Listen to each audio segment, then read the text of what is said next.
예, 저희 계속해서 사도행전 9장 공부하겠습니다. 저희가 지난 시간에 9장 1절부터 22절까지 봤고요. 이번 시간에는 23절부터 끝까지 43절까지 보겠습니다. 내용적으로는 뭐 이렇게 많이 남아있지는 않고요. 단순한데요. 저희가 여기서도 그 영적인 교훈을 얻을 수 있는 것들이 있습니다. 그래서 그런 것들도 좀 살펴보도록 하겠습니다. 그런데 사도행전 9장을 들어가기 전에 제가 좀 한마디 말씀을 드리면요. 제가 오전 설교를 하면서 이제 흠정역에서 그 이사야서 53장 10절 중간 부분이 이게 좀 잘못 번역됐다 이렇게 말씀을 드렸는데 이런 말씀을 드린다고 해서 흠정역이 무슨 뭐 변개된 성경이라거나 이런 얘기를 하는 게 아닙니다. 제가 뭐 자세히 얘기 드릴 수는 없지만 이제 재작년에 이 목회자 모임에서 흠정역에서 어떤 구절 하나가 마음에 들지 않는다는 이유로 본인이 20년 이상 흠정역을 갖고 사역을 해왔으면서도 흠정역을 변개된 성경이다 이렇게 비난하고 흠정역에서 떠난 분이 있어요. 아시는 분 아시고 모르신 분 모르실 텐데 제가 자세히 그분이 누군지 설명하지는 않겠습니다. 흠정역에서 단 한 구절 자기는 그게 마음에 들지 않아서 변개된 성경이다 이렇게 비난을 하더라고요. 그건 대단히 잘못된 얘기고 또 무식한 얘기입니다. 흠정역은 변개된 성경이 아닙니다. 근데 설교할 때 제가 그 흠정역에서 어떤 부분 요거 잘못 번역됐다 이렇게 얘기한 게 있었죠. 이래서 사실 이제 영어 킹제임스 성경이 어떻게 해서 정착되게 되었는지 그 과정을 아는 것이 대단히 중요한데요. 제가 이제 이런 것들은 자세한 사례를 들어서 나중에 좀 자세히 설명을 해드리려고 하는데 오늘 오전에 얘기가 났으니까 아주 간략하게 짧게만 얘기 드리면요. 오늘 저희 사도행전 9장 나갈 본문은 내용 많지 않습니다. 그래서 제가 이 얘기를 드리는 건데 킹제임스 성경은 단 한 번도 개정된 적이 없습니다. 개정된 적이 없어요. 교정만 이루어졌습니다. 교정만 이루어졌어요. 근데 이제 킹제임스 성경은 개정된 적은 없지만 킹제임스 성경은 그 자체로 개정된 성경입니다. 그럼 무엇을 개정했느냐? 직접적으로는 1602년에 나온 비숍 성경을 개정했어요. 그럼 비숍 성경은 또 개정된 성경이에요. 무엇을 개정했느냐? 그레이스 성경을 개정했습니다. 이 그레이스 성경은 무엇을 개정했느냐? 매튜 성경을 개정했습니다. 매튜 성경은 무엇을 개정했느냐? 커버데일 성경을 개정했습니다. 커버데일 성경은 무엇을 개정했느냐? 틴데일 성경을 개정했습니다. 그래서 이 틴데일부터 킹제임스 성경까지 85년인데요. 이 틴데일 성경 1525년에 나왔고 킹제임스 성경 1611년이니까 85년인데 1525년, 1526년 이렇게 얘기합니다. 틴데일 성경. 그래서 85년, 86년 이렇게 얘기를 하는데 계속해서 개정이 이루어져 왔습니다. 그리고 틴데일이 특별한 어떤 목적을 가지고 어떤 단어를 일반적으로 사용되던 단어와는 다르게 번역한 것들이 있고 이것이 바로 그 다음 성경, 커버데일 성경 그리고 그 다음 성경들에서 바로 잡히게 됩니다.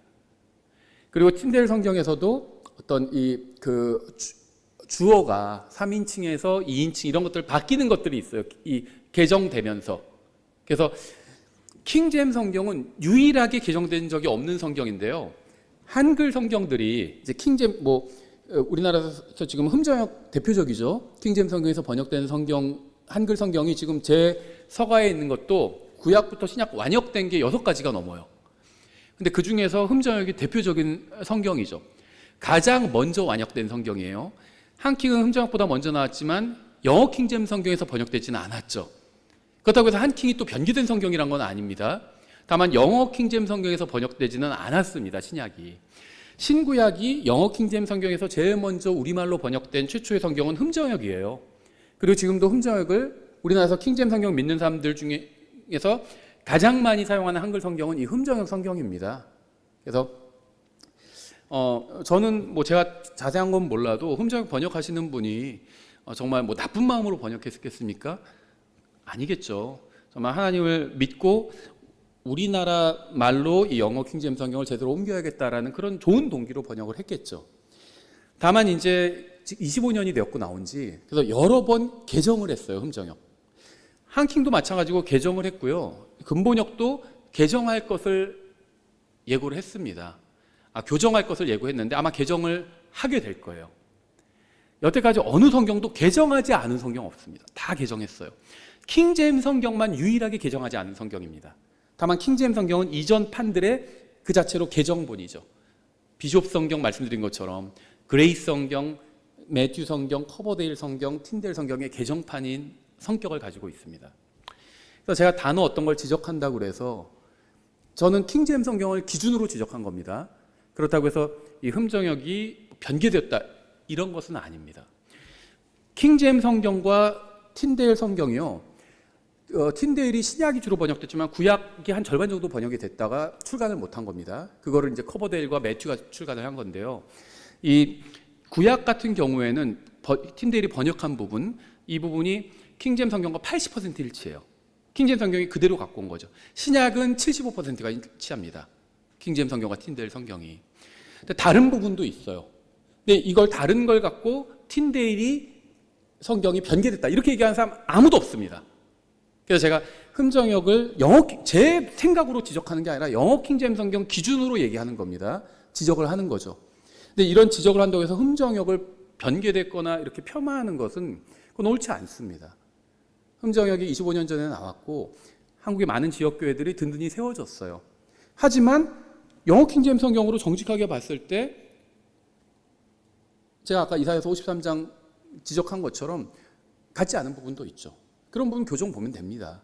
그렇죠. 그래서 저는 누군가 내가 영어 킹제임스 성경에서 더 정확하게 번역하겠다 이런 거 반대하지 않습니다. 찬성합니다.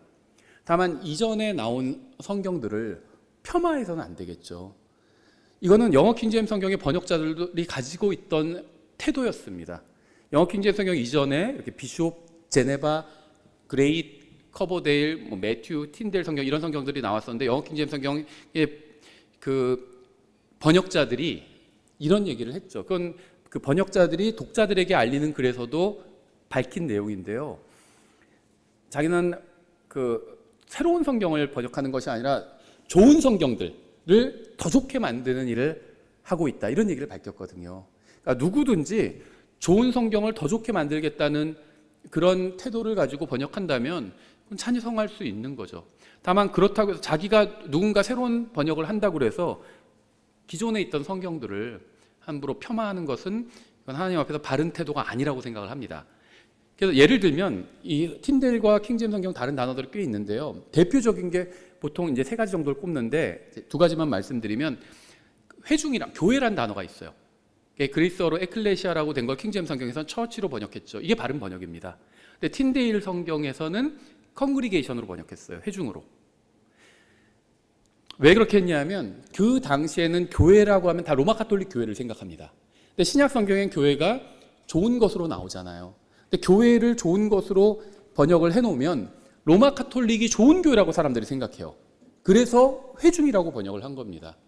교회의 의미가 회중은 맞죠. 하지만 번역은 교회라고 번역해야죠. 이걸 이제 커버데일과 그 다음 판에서는 다 교회로 다시 바로잡게 됩니다. 그래서 바로잡는 일을 할 수 있어요, 그리스도인들이. 그래서 그렇다고 해서 틴데일 성경이 변개된 성경이다 이렇게 얘기할 수는 없다는 거죠. 또 대표적인 단어가 고린도전서 13장에 나오는 체러티예요. 이게 킹제임스 성경 체러티라고 되어 있죠. 근데 틴데일 성경은 러브로 되어 있습니다. 이것도 정확히 같은 이유로 그렇게 했습니다. 왜냐하면은 체러티라는 것이 보통 세상에선 자선이라고 번역을 합니다. 체러티를. 근데 이 체러티의 의미는 주는 사랑이에요. 내어주는 사랑. 하지만 번역은 사랑으로 하는 게 맞습니다. 근데 의미는 내어주는 사랑이에요. 근데 세상에선 이걸 자선이라고 번역합니다. 그런데 중세 이 틴데일이 살던 시대에는 자선이라고 하면 카톨릭 교회에 돈을 갖다 바치는 걸 의미했습니다. 그 카톨릭 교회에선 자선이라는 명목으로 성도들을 정말 탈탈 털어갔어요. 그래서 틴데일이 체러티라는 단어를 피하고 그냥 러브로 갔던 겁니다. 이런 배경이 있고 나중에 이것도 다 체러티로 다시 바로잡히게 됩니다. 그러니까 역사적인 배경이 있어요. 그리고 또 하나가 있는데 이제 그거는 이제 나중에 기회가 되면 제가 설명하기로 하고요. 그래서 이 틴데일이 킹제임스 성경과 다르다고 그래서 틴데일 성경을 변개된 성경이다 이렇게 부르는 사람 아무도 없습니다. 그렇죠. 다만 킹제임스 성경이 바르게 다 바로잡은 거죠. 그리고 그래서 이 킹제임스 성경을 Final Authority라고 우리가 부르는 거죠. 최종 권위라는 겁니다. 그래서 마찬가지로 킹제임스 성경에서 번역됐다고 하는 대표적인 흠정역이나 근본역이나 무슨 뭐 표준격이나 뭐가 됐든 간에 킹제임스 성경을 기준으로 바로잡을 수 있는 거죠. 그렇다고 해서 킹제임스 성경에서 번역된 이런 성경들을 뭐 변개됐다 이렇게 부를 수는 없다는 겁니다. 예, 요거를 혹시 오해하실까봐 제가 좀 설명을 드린 거고요. 제가 이런 성경 번역에 관한 얘기 이런 거는 나중에 더 정리해서 이건 시리즈로 제가 하려고 합니다. 그래서 말씀을 드리도록 하겠습니다. 예, 오늘 저희 계속해서 사도행전 9장을 공부하려고 9장 23절부터 보려고 하는데요. 9장 이제 전반부에서 사도 바울이 예수님을 다메스커스로 가는 길에서 만나게 되죠. 근데 참 정말 저는 가장 인상 깊은 그런 장면이 바로 만나면서 예수님께서 하신 말씀인데, 바울이 그때 다마스커스로 가는 길에서 예수님을 만나기까지 하던 일은 교회를 핍박하던 일이었죠. 예수님의 몸된 교회를 핍박하던 일이었고, 예수님께서 거기에 대해서 뭐라고 말씀하셨냐면, 사울아 사울아 네가 왜 나를 핍박하느냐 하시면서 9장 5절에서 가시채를 걷어차기가 내게 고생이라 이렇게 말씀하셨어요. 네가 열심히 핍박하는데 결국 너 스스로를 해치는 일을 하고 있구나 이렇게 말씀하신 겁니다. 근데 이 말씀의 의미가 참 저는 놀라워요. 왜 어떤 면에서 놀랍냐 하면, 주님께 사울은 그때까지 구원받지 않은 사람이었습니다. 그렇죠? 오히려 구원받은 사람들, 교회를 대적하고 핍박하는 일을 하는 사람이었는데, 예수님의 말씀에 저는 다분히 연민이 묻어 있는 것 같아요. 그렇죠? 네가 참 어렵게 사는구나. 하나님의 뜻을 거슬려서 어렵게 사는구나 이렇게 말씀하시는데, 제가 의미를 두는 점은 무엇이냐면, 이 말씀을 통해서 우리가 알 수 있는 건 주님께서 사울을 다뤄오셨다는 겁니다. 가시채라는 거는 이거 쟁기에 달려 있어서 앞에서 끄는 소나 나귀가 다른 데로 가지 못하도록, 그리고 일하지 않고 막 반항할 때는 어떤 고통을 주는 거죠. 그래서 앞으로 가서 주인이 시키는 대로 일하게 만드는 거예요. 근데 사도 바울은 하나님께서 원하시는 것과 반대되는, 하나님께서 원하시는 건 교회를 통해서 복음을 선포하시는 건데, 그 교회를 핍박하는 일을 했었습니다. 그러니까 마치 일을 하는 짐승이, 가축이 그 주인에게 막 반항하면서 오히려 이 가시채 때문에 자기가 고통을 당하는 그런 모습이었던 거죠. 뭐냐면 주인이 이 짐승을, 가축을 다루고 있죠. 그래서 가시채를 사용하는 겁니다. 마찬가지로 사도 바울은 구원받지 않은 사람이었지만 예수님께서 바울을 다뤄오신 겁니다. 오늘날 주님께서는요, 구원받은 사람들을 다루고 계십니다. 그래서 하나님의 뜻대로 살지 않으면 때로는 고난을 주시고 어려움을 주시는 거죠. 하나님께 돌아오게 만들기 위한 목적이에요. 이 고난이 목적이 여러 가지가 있겠지만 주된 목적은 관심을 하나님께로 돌리는 겁니다. 근데 하나님께서는 구원받은 사람들만 다루시는 것이 아니라 구원받지 않은 사람들도 다루고 계십니다. 하나님께 나오게 하기 위해서. 사도 바울도 구원받기 전에 사울일 때도 하나님께서 이 사울을 다뤄오셨다는 겁니다. 그렇죠? 예, 오늘 계속해서 23절부터 보겠습니다. 여러 날이 찬 뒤에 유대인들이 그를 죽이려고 의논하였으나, 여기서 말하는 여러 날은요, 갈라디아서 1장 17절 19절에서 말하는 기간이라고 볼 수 있는데요, 갈라디아서 1장 17절부터 19절에서 요때 얘기를 하는데 이렇게 되어 있습니다. 나보다 먼저 사도가 된 자들을 만나려고, 제가 구원받고 나서 예루살렘으로 올라가지도 아니하였으며 아라비아로 들어갔다가 다시 다마스쿠스로 돌아갔노라. 그리고 나서 3년 뒤에 내가 베드로를 보려고 예루살렘으로 올라가 그와 함께 15일을 지냈으나 주의 형제 야고보 외에는 다른 사도들을 보지 아니하였노라. 예, 성경에서 여러 날이라고 할 때 갈라디아서에 의하면 이게 3년이었다는 것을 알 수 있어요. 근데 여기서만 그런 것이 아니라 이 성경에서는 이 여러 날이 3년을 의미할 때가 종종 있는데요. 대표적인 게 또 열왕기상 2장 38절 39절인데요. 시므이가 왕께 이르되 그 말씀이 좋사오니 내 주 왕께서 말씀하신 대로 왕의 종이 그리하겠나이다 하고, 시므이가 여러 날을 예루살렘에 거하니라. 3년이 끝날 때, 여기서 여러 날은 3년인 거죠. 3년이 끝날 때 시므이가 종들 중 2명하고 쭉 이야기가 이어지죠. 그래서 이렇게 성경에서 여러 날이라고 할 때 이게 3년을 가리키는 경우들이 있습니다. 유대인들이 그를 죽이려고 의논하였으나 바울은 그리스도인들을 핍박하고 죽음에 내어주는데 동의했었죠. 스데반의 죽음도 이 바울이 기획하고 감독했다고 볼 수 있겠죠. 하지만 이제는 완전히 입장이 바뀌어서 자신이 사냥의 대상이 되었어요. 자신이 그리스도인들을 사냥하는 사냥개였는데 이제는 자기가 사냥의 대상이 되었습니다. 24절 그들이 숨어 기다리고 있음이 사울에게 알려지니라. 그들이 그를 죽이려고 밤낮으로 성문들을 지킴으로 그때 제자들이 밤에 그를 데려다가 바구니에 담아 성벽을 통해 달아내리니라. 이거 뭐 같으세요? 마치 헬리콥터에서 레페를 타고 내려오는 거나 불났을 때 완강기 타고 내려가는 거, 뭐 그런 것과 굉장히 유사하지 않나요? 예, 이땐 그런 게 없었으니까 이제 바구니에 달아, 아주 큰 바구니입니다. 12광주리로 5,000명을 먹이신 뭐 그런 아주 큰 광주리, 큰 바구니예요. 거기 사람을 달아서 내린 겁니다. 26절 사울이 예루살렘으로 가서 제자들과 합류하려 하였으나 그들이 다 그를 두려워하고 그가 제자가 된 것을 믿지 아니하였더라. 바울은 제자들을 핍박하는 사람이었습니다. 제자들이 두려워했던 건 너무나 당연한 일이었겠죠. 얼마 전까지 우리를 핍박하던 사람인데 갑자기 우리를 만나려고 한다 그럼 당연히 도망가겠죠. 이 간증을 잃어버리는 것은 한순간입니다. 세우는 것은, 그래서 간증을 잃어버리는 건 쉬워요. 쉽습니다. 이상한 짓 하나만 하면 그냥 간증을 다 잃어버리게 됩니다. 그리스도인으로서 간증. 그리스도인이 구원은 잃어버릴 수 없습니다. 하지만 간증은 너무나도 쉽게 잃어버릴 수 있어요. 근데 간증을 다시 세우는 건 어렵습니다. 그렇죠? 바울은 이제 그리스도인의 간증을 하나씩 세워가야만 했습니다. 그래야지 이제 누가 믿어주겠죠. 같이 사역을 하려고 해도 누가 동역을 해주겠죠. 지금은 아무도 동역하려고 나서지 않습니다. 사람들이. 27절 그러나 바나바가 그를 취해 사도들에게 데려가서 어떻게 그가 길에서 주를 보았고 그분께서 그에게 말씀하셨는지 또 어떻게 그가 다마스쿠스에서 예수님의 이름으로 담대히 선포하였는지 그들에게 밝히 말하니라.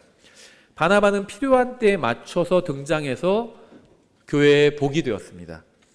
바나바의 이름은 원래는 요새였어요. 사람들은 그에게 위로의 아들이라는 이 바나바라는 이름을 주었죠. 이게 사도행전 4장 36절에 나오죠.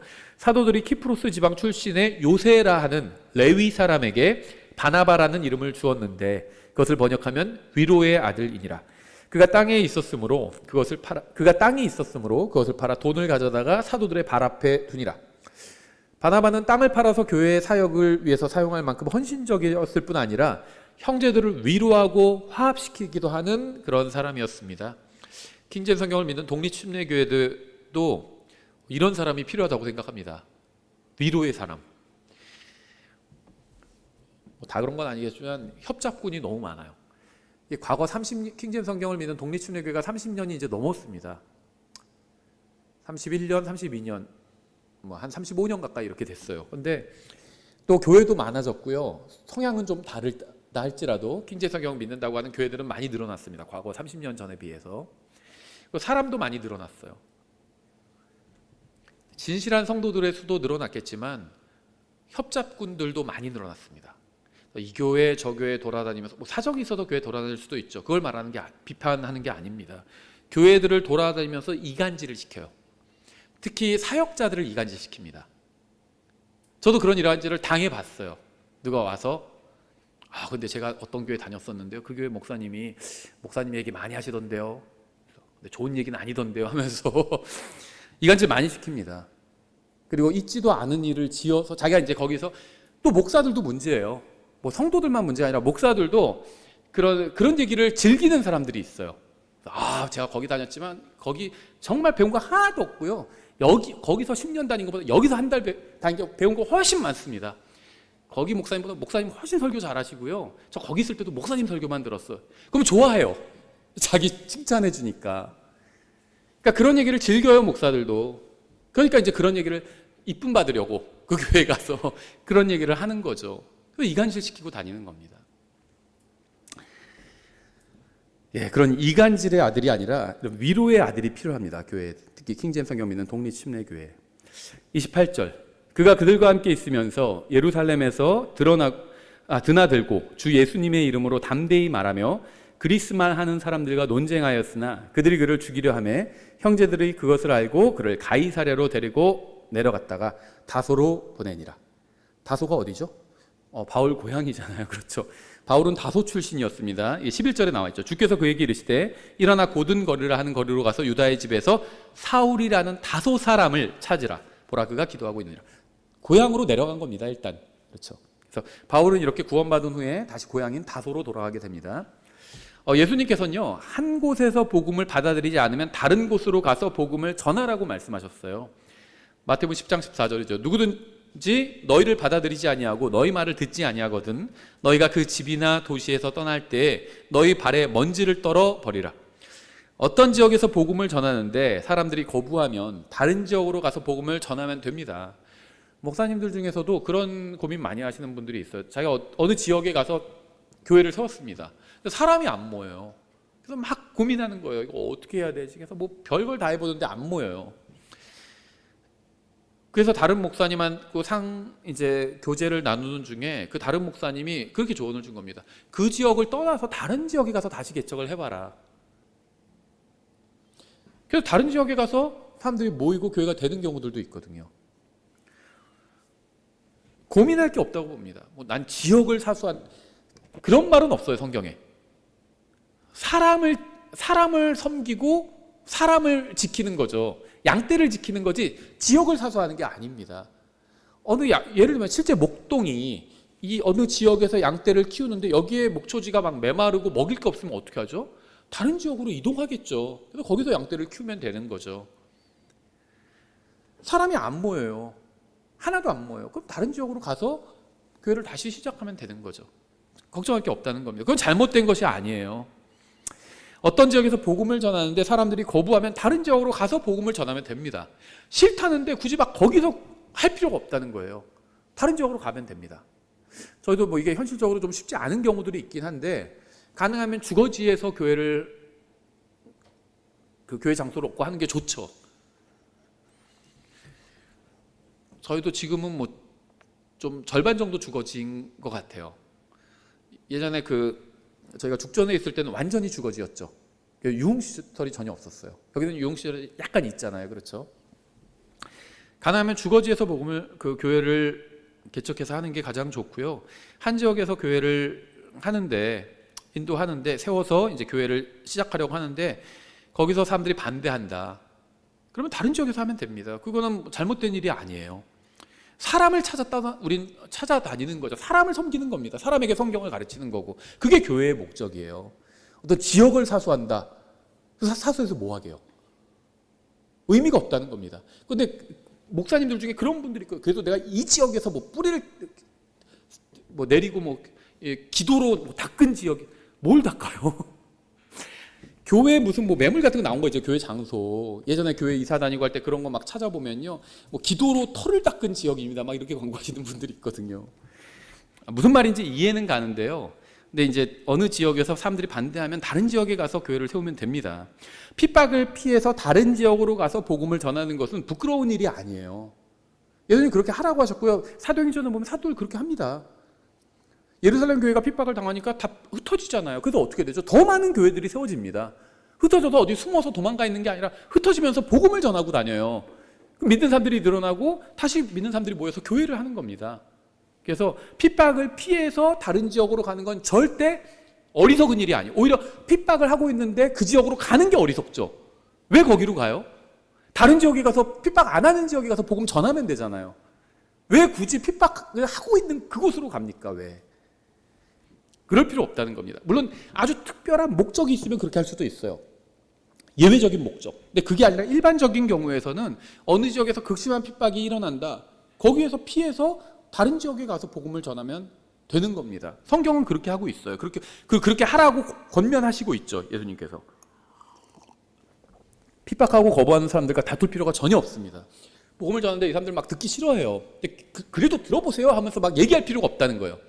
듣기 싫다고 그러면 공손하게 전도지만 주고 그럼 나중에 혹시 이거 읽어보십시오 하고 나이스하게 떠나면 됩니다. 그리고 막 극심하게 거부하지 않는 사람에게 복음을 전하면 되는 거죠. 못하러 사람들과 싸웁니까? 싸우고 있을 시간이 없다는 거예요. 그렇죠. 막 사람과 다투는 일은 하지 마십시오. 복음을 전할 때도 그렇고요. 만약에 여러분 중에 사역을 하실 분이 계시면 사역을 할 때도 사람과 싸우지 마세요. 누가 싸우려고 하면 그냥 알았습니다 하고 말고 하나님께서 나에게 시키신 일을 하세요. 우린 싸우고 있을 시간이 없습니다. 피할 수 있다면 핍박을 피하는 것이 현명합니다. 싸움, 핍박 피하세요. 다 가능하면. 피할 수 있는데도 불구하고 피하지 않는 것은 어리석은 일입니다. 물론 더 이상 피할 수 없다면 그때는 복음을 위해서 목숨을 내놓을 수 있어야 하겠죠. 피할 곳이 없어요, 더 이상. 그러면 담대하게 죽을 각오로 주님을 섬겨야 되겠죠. 이 폭스의 순교사에는요, 복음으로 인해서 핍박을 받자 다른 곳으로 도피한 사람들의 예도 많이 나오고요. 또 더 이상 도피할 곳이 없어서 기꺼이 주님을 위해서 생명을 내어놓은 사람들의 이야기도 많이 나옵니다. 그래서 피할 수 있으면 피하는 게 첫 번째 원칙이에요. 바울은 핍박을 피해서 도시들을 옮겨 다녔습니다. 9장에서는 다소로 갔다가 11장에서는 안디옥으로 가서 2년을 머물렀고 15장에서는 회의에 참석하기 위해서 또 예루살렘으로 돌아가기도 했죠. 또 갈라디아서 1장에서 언급한 것처럼 3년간 아라비아에 있기도 했습니다. 이게 12년 동안 여러 곳을 돌아다니면서 복음을 전한 것으로 보입니다. 그렇게 12년간 간증을 세운 후에 형제들은 비로소 그를 더 이상 의심하지 않게 되었을 겁니다. 그래서 사역자가 되고 싶은 분이 있다면 먼저 그 간증을 세우는 시간을 가져야 됩니다. 뭐 몇 년 정해진 건 아니지만 바울처럼 한 10년 정도 간증을 세우는 게 저는 좋다고 생각합니다. 이 감독에 대해서도 디모데전서 3장에서 이렇게 말씀하고 있죠. 남자가 감독의 직무를 사모하면 선한 일을 사모한다는 이 말은 참된 말이로다. 그러므로 감독은 반드시 책망받을 것이 없고 하나님의 남편이며 깨어있고 맑은 정신을 가지고 있으며 행실이 바르고 손님 대접하기를 힘쓰며 가르치는 재능이 있고 자기를 술에 내주지 아니하며 구타하지 아니하고 더러운 이익을 탐내지 아니하며 인내하고 말다툼하지 아니하며 탐욕을 부리지 아니하고 자기 집을 잘 다스려 자기 자녀들을 모든 위엄으로 복종시키는 자라야 할 것이며 남자가 자기 집을 다스릴 줄 알지 못하면 어찌 하나님의 교회를 돌볼 수 있겠느냐. 초신자는 아니 되나니 그것은 그가 교만으로 높아져서 마귀의 정죄에 빠지지 않게 하려 함이라. 또한 그는 반드시 밖에 있는 자들로부터 좋은 평판을 받아야 하리니 이것은 그가 비방과 마귀의 올무에 빠지지 않게 하려 함이라. 초신자는 안 된다고 말씀하고 있죠. 여기서 이제 감독이 뭐냐, 목사냐, 뭐 장로냐, 뭐 여러 가지 논쟁이 있긴 하지만 어쨌든 간에 교회를 인도하는 사역자인 건 분명하죠.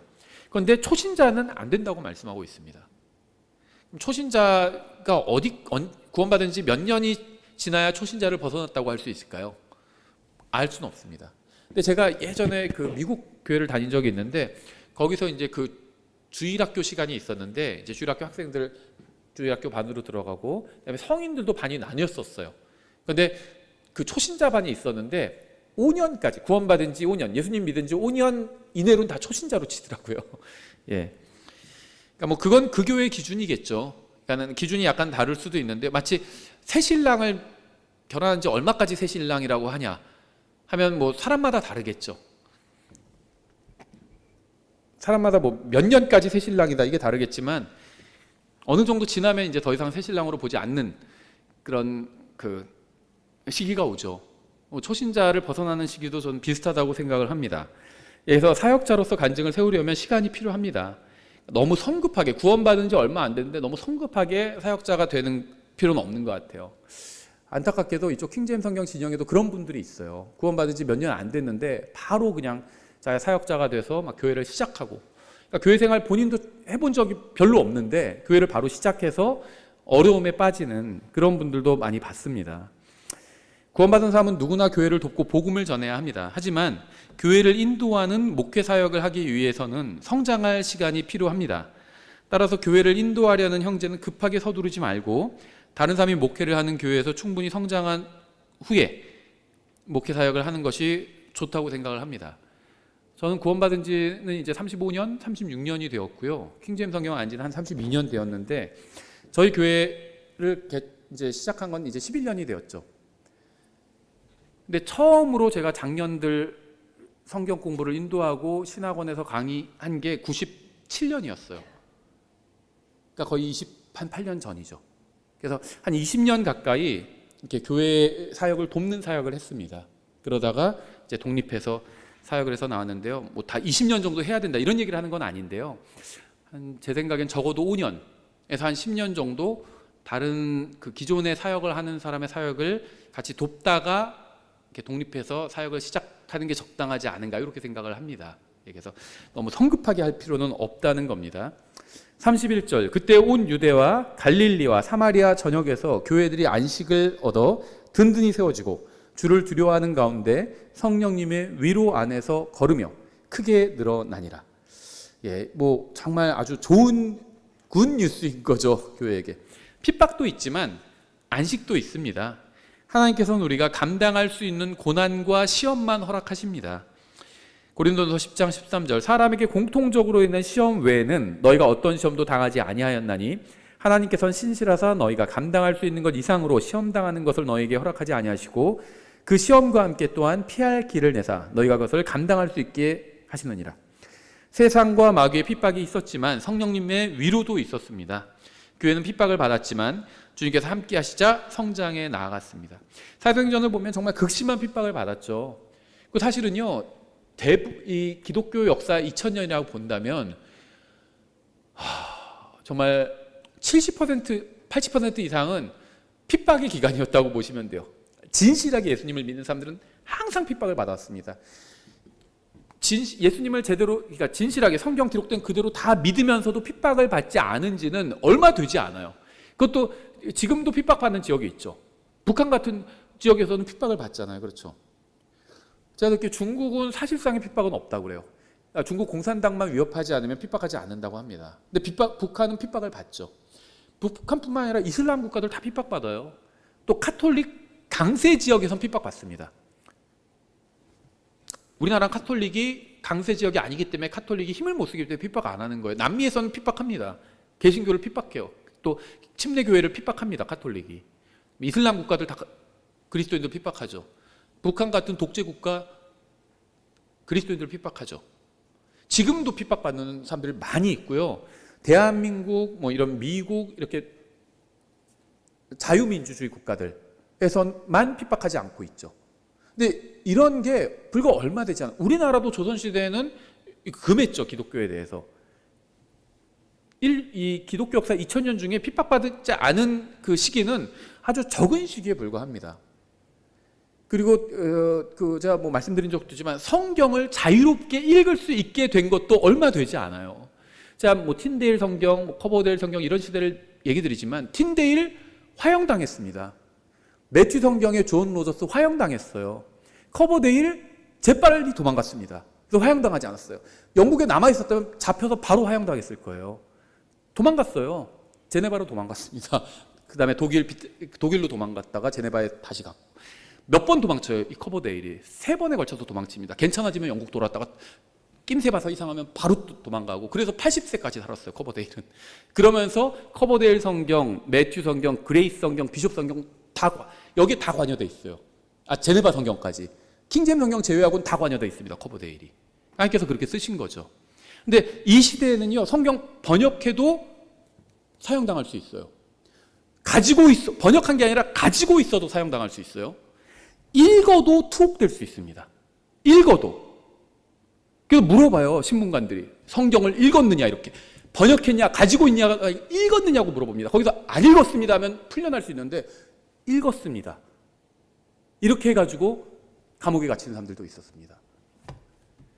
성경을 가지고 있거나 읽기 위해서는 라이센스가 필요했어요. 이 시대에는. 그런 시대가 불과 400년, 500년 전이에요. 성경 자유롭게 읽은 건요, 인류 역사상 뭐 지금 500년도 채 안 돼요. 6000년 중에. 인류 역사가 아담으로부터 6000년 중에 자유롭게 성경을 소유하고 읽고 할 수 있는 기간이 500년도 채 안 된다는 거예요. 엄청난 축복을 우리는 누리고 있는 겁니다. 그래서 저는 성경에는 없는 말이지만 저는 이런 생각을 할 때가 있어요. 내가 과연 사도시대, 사도행전 시대에 있었다면 믿음을 잘 지킬 수 있었을까? 아니면은 중세에 있었다면 믿음을 잘 지킬 수 있었을까? 그럼 폭스의 순교자 노트나 뭐 이런 번역자들의 생애나 틴데일의 생애나 교회사를 읽으면요, 두려운 마음이 들 때가 있어요. 이런 고난을 받는다고? 이런 고난을? 매튜 성경 번역한 존 로저스도요, 아이가 10명이었는데요 사형당하러 갔어요. 근데 마지막으로 가족과 인사로 보내줬거든요. 허락을 받아서. 가족과 인사를 합니다. 사형당하러 가요.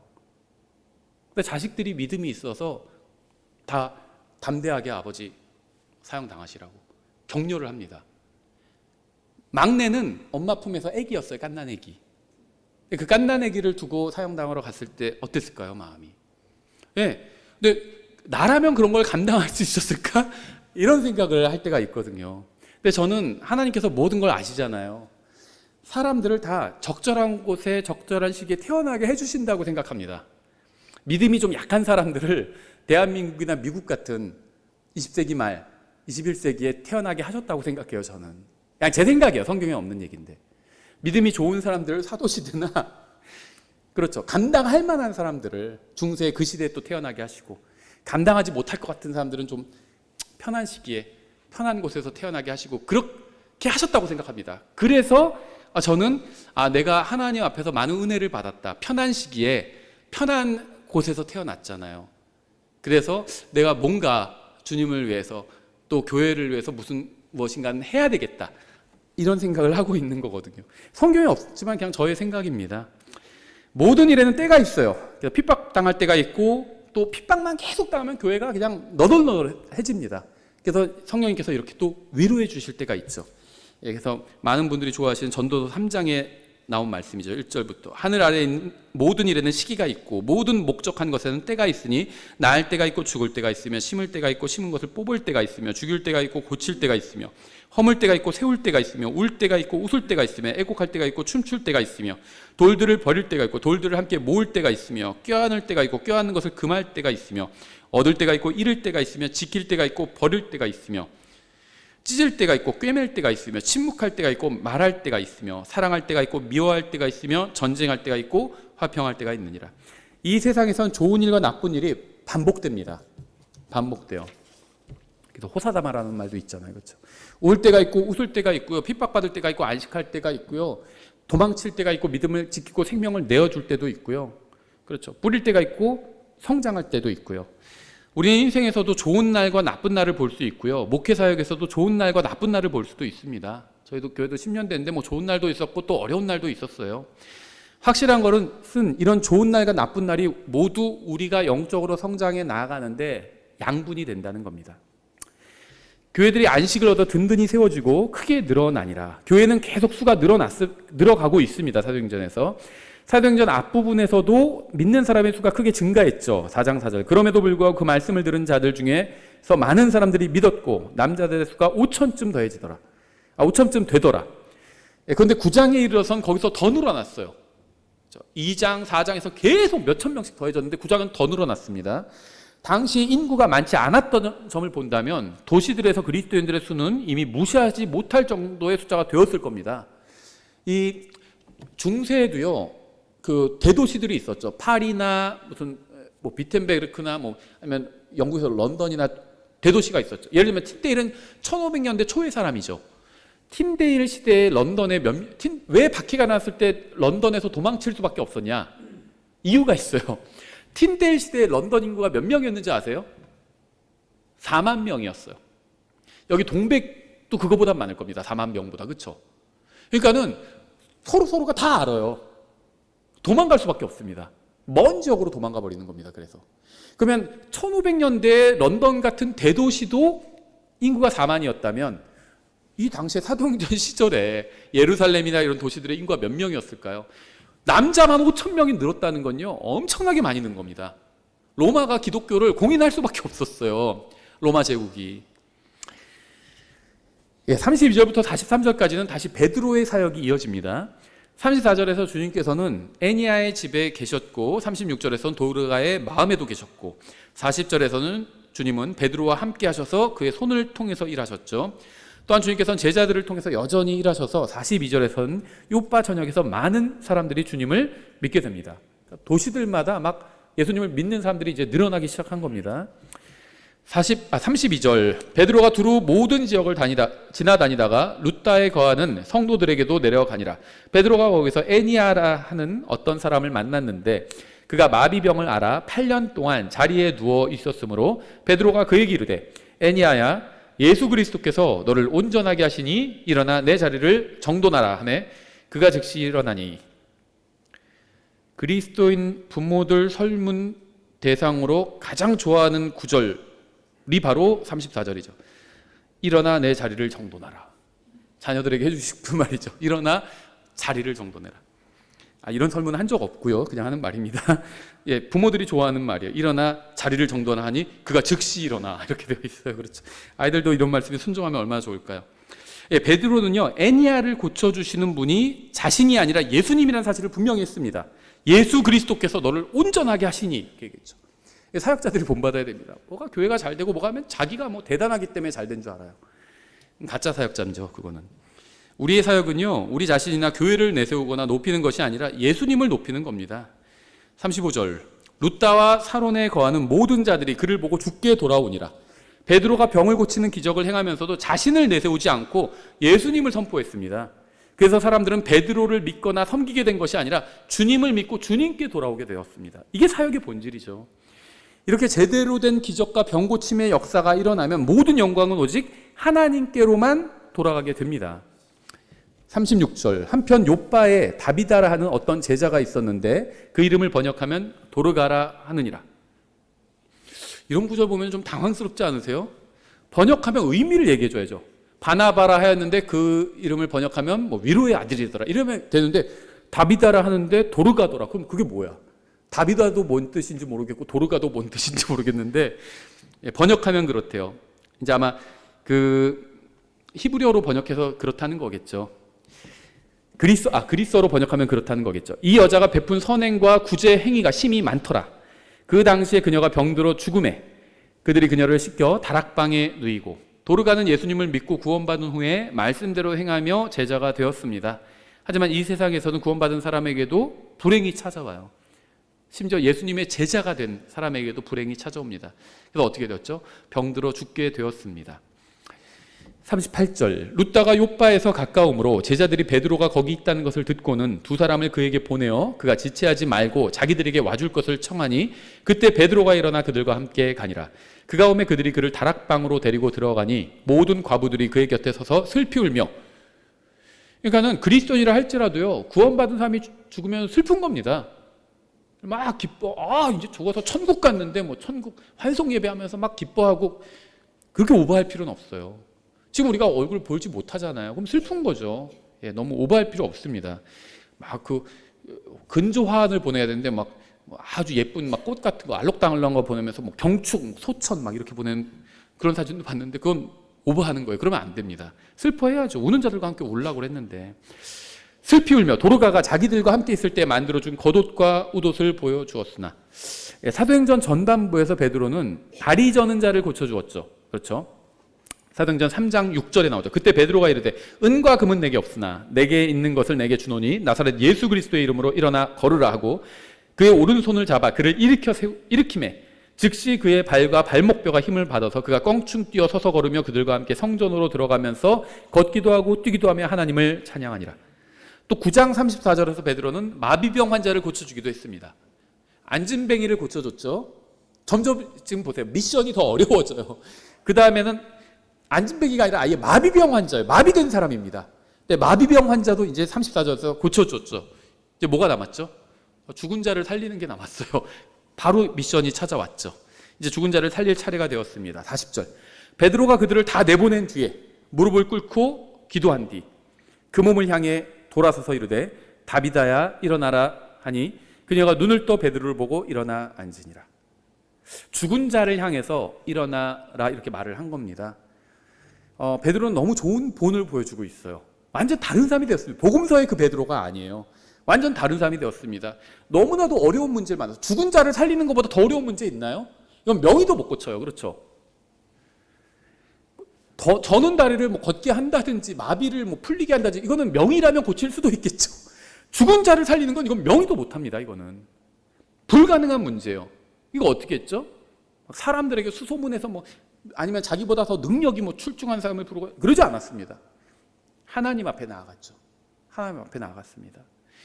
베드로는 죽은 사람을 살리는 기적을 행하기 전에 사람들을 다 내보냈습니다.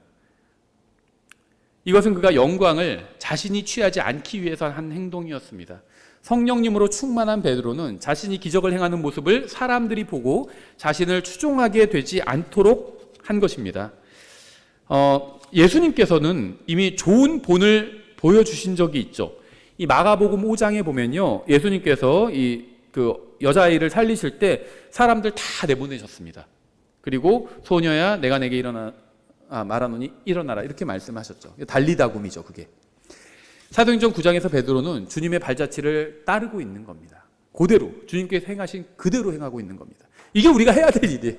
주님께서 하신 말씀을 그대로 전하고요, 행하신 걸 그대로 하고, 뭐 우리가 못하는 건 못하는 거죠. 할 수 있는 걸 하면 되는 겁니다. 40절 베드로가 그들을 다 내보낸 뒤 무릎을 꿇고 기도한 뒤 그 몸을 향해 돌아서서 이르되 다비다야 일어나라 하니 그녀가 눈을 떠 베드로를 보고 일어나 앉으니라. 그가 그녀에게 손을 내밀어 그녀를 일으켜 세우고 성도들과 과부들을 불러 살아있는 그녀를 보여주니. 우리는 이러한 일을 본 적이 없기 때문에 이게 상상하기 어렵습니다.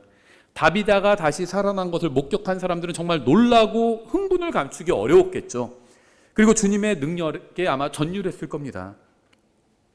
베드로가 그들을 다 내보낸 뒤에 무릎을 꿇고 기도한 뒤 그 몸을 향해 돌아서서 이르되 다비다야 일어나라 하니 그녀가 눈을 떠 베드로를 보고 일어나 앉으니라. 그가 그녀에게 손을 내밀어 그녀를 일으켜 세우고 성도들과 과부들을 불러 살아있는 그녀를 보여주.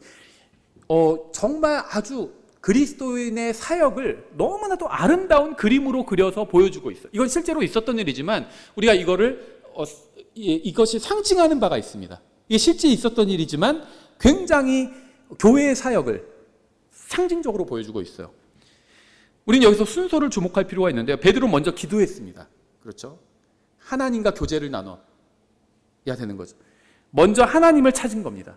베드로는 하나님께 응답받은 후에 사람들을 불렀습니다. 다비다가 살아난 후에 그녀의 손을 잡아서 일으켜 세워줬죠. 우리는 구원받기 전에 범법들과 죄들 가운데서 죽어 있었습니다. 범법들과 죄들 가운데서 죽었던 너희를 하나님께서 살리셨도다 이렇게 말씀하고 있죠. 에베소서 2장에서. 하나님께서는 죽어있던 우리를 살리셨고 일으켜 주셨습니다. 그래서 우리는 그리스도 안에서 전신갑주를 입고 서 있을 수 있게 된 거죠. 죽은 사람이 서 있지 못해요. 누워 있었죠. 우린 영적으로 누워 있었어요. 범법과 죄들 가운데서 죽어 있었습니다. 근데 하나님께서 살리셔서 서 있게 해주셨죠. 에베소서 6장 13절이죠. 그러므로 너희가 악한 날에 버텨내고 모든 일을 행한 뒤에 설 수 있도록 하나님의 전신갑주를 취하라. 그리스도는 서 있어야 됩니다. 전신갑주를 입고 서 있어야 합니다. 우리가 주님을 위해서 무엇인가를 할 때 가장 먼저 할 일은 주님께 기도하는 것입니다. 그런 후에 주님을 위해서 서서 이제 일할 수 있는 겁니다. 또 우리가 주님을 위해서 일할 때 사람들을 불러야 합니다. 사람들이 사망에서 생명으로 나올 수 있도록 사람들을 불러야 합니다. 요한복음 5장 24절이요. 진실로 진실로 내가 너희에게 이르노니 내 말을 듣고 나를 보내신 분을 믿는 자는 영존하는 생명이 있고 정죄에 이르지 아니할 것이며 사망에서 생명으로 옮겨졌느니라. 다비다의 육체는 사망, 죽었었는데 생명으로 다시 살아났죠. 요한일서 3장 14절. 우리가 형제들을 사랑함으로 사망에서 생명으로 옮겨갔음을 우리가 아노라. 그러나 자기 형제를 사랑하니 하는 자는 사망 안에 거하느니라. 그녀가 눈을 떠 베드로를 보고 일어나 앉으니라. 누군가에게 복음을 전해주면, 그래서 그 다음에 그 복음을 믿으면 사망에서 생명으로 옮겨지게 하는 거죠. 그게 영적으로는. 그 다음에 뭘 해야 되죠?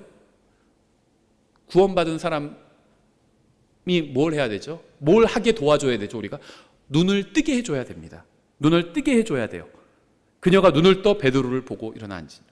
사도행전 26장 17절 18절에도 예수님께서 바울에게 하신 말씀이죠. 내가 너를 백성과 이방인들에게서 구출하여 이제 그들에게 보내는 것은 그들의 눈을 열어주어, 바울에게 맡겨주신 사명에서 사람들의 눈을 열어주는 겁니다. 그들을 어둠에서 빛으로, 사탄의 권세에서 하나님께로 돌아오게 하려 하며, 이로써 그들이 믿음, 즉 내 안에 있는 그 믿음으로 죄들의 용서를 받고 거룩히 구별된 자들 가운데서 상속 유업을 받게 하려 함이라 하셨나니.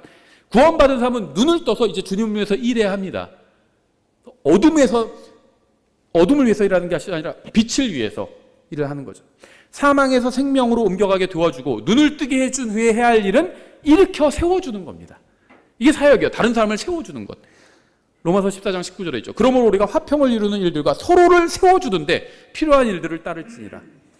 로마서 15장 2절. 우리 각 사람이 자기 이웃을 기쁘게 하여 그의 유익을 구하고 그를 세워주어야 할지니라.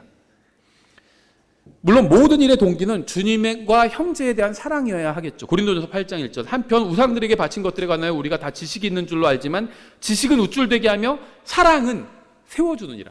말씀으로 다른 사람을 세워줘야 되는데 사랑의 동기로 해야 된다는 겁니다. 내 말씀 안 읽으세요 하고 막 정죄하고 그러지 말라는 거예요. 사랑의 동기로 하라는 겁니다.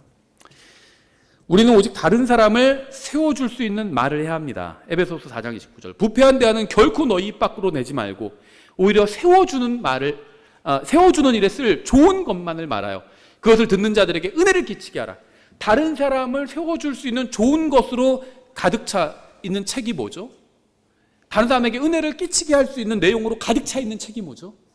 성경이죠. 그래서 성경을 읽고 이 말씀으로 다른 사람을 세워주는 겁니다. 복음을 전하는 것도 중요하지만 구원받은 사람이 주님 안에서 바르게 서고 그리스도인답게 살도록 돕는 일도 간과해서는 안 됩니다. 이게 사역이에요. 제가 하는 사역의 지향점이 바로 이것입니다.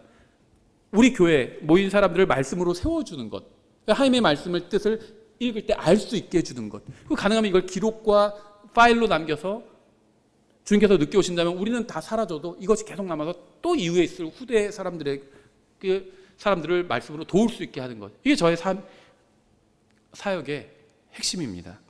42절 43절 그 일이 온 욥바 전역에 알려지고 많은 사람이 주를 믿더라.